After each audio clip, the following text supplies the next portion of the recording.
Hey, welcome back. Thanks again for joining. So we did, in the first video, we did one example. And so we're going to go ahead and do a second example here, determining the rate of change of exponential functions. So they want us to find the average rate of change for the exponential function given. That'll be this function, okay, from x equals 1 to x equals 4. Alright, and now we're given f of x equals 3 raised to the x plus 1 power. Alright, so the way we'll tackle this is we're going to have to find out, we're going to call x equals 1 x sub 1. We'll call this x sub 1 like we did in the last example. So that'll be x sub 1 here, this will be x sub 2 here. And so we need to find what happens when x is equal to 1, and then we need to find out what happens when x is equal to 4 and get an average. So the key word here is average. Alright, so let's go ahead and do our x sub 1 is going to be when x equals 1. So first we'll calculate this f of x sub 1 here. So we're just going to plug in 1. So we'll just go ahead and copy f of 1. We saw the x there. So now we see the 3 raised to the x power. So we put the 1 there plus 1. So he's going to be raised 1 plus 1 is 2. So we have f of 1 equals 3 raised to the second power. Alright. So let's see. 3 squared, 3 times 3. F of 1, 3 times 3 is 9.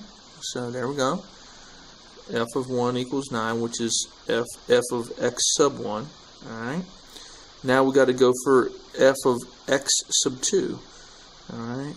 F of x sub 2 is going to be 4. X is going to be equal to 4. So we'll just say f of 4. So we saw the x equals 3 raised to the x, which is, we know with 4 plus 1 power, plus 1.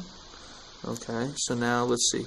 F of 4 equals 3 raised to the 4 plus 1, 5 power.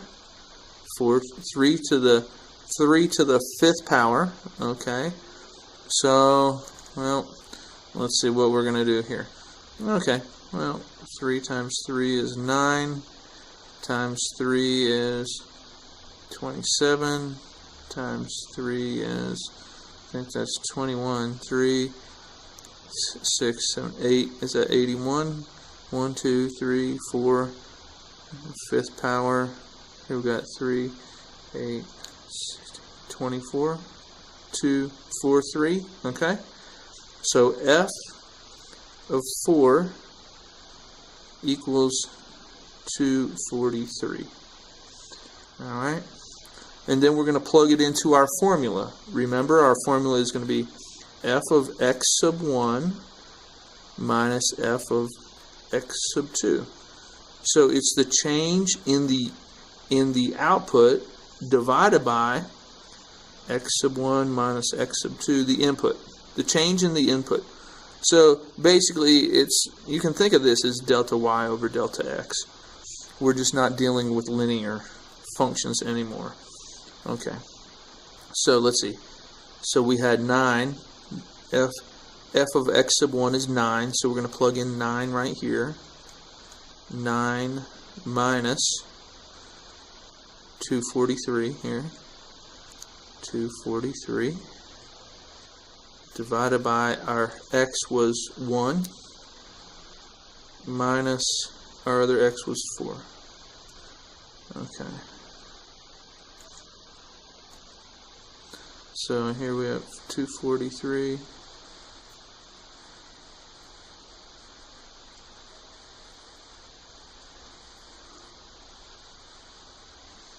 So now we have negative 234 over negative 3.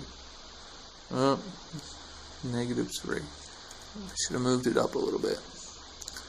Okay, so now we have a negative over a negative, so that makes it a positive.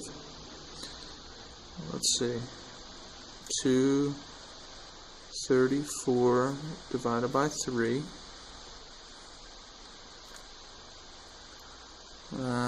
Let's see, can we do anything with that? Let's find out.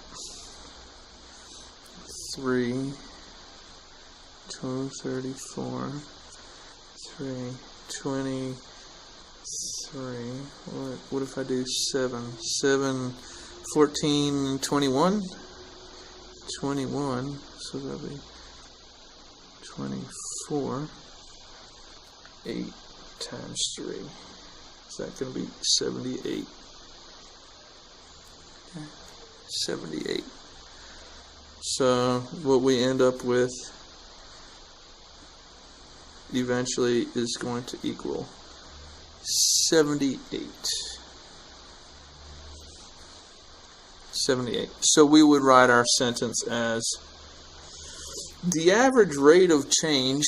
Well, here, let me write it out. Okay, so if I were to write this out, my sentence would read, the average rate of change in f of x equals 3 to the x plus 1 from x equals 1 to x equals 4 is 78. Okay, so hopefully that's helpful, and we will look forward to seeing you on the next section.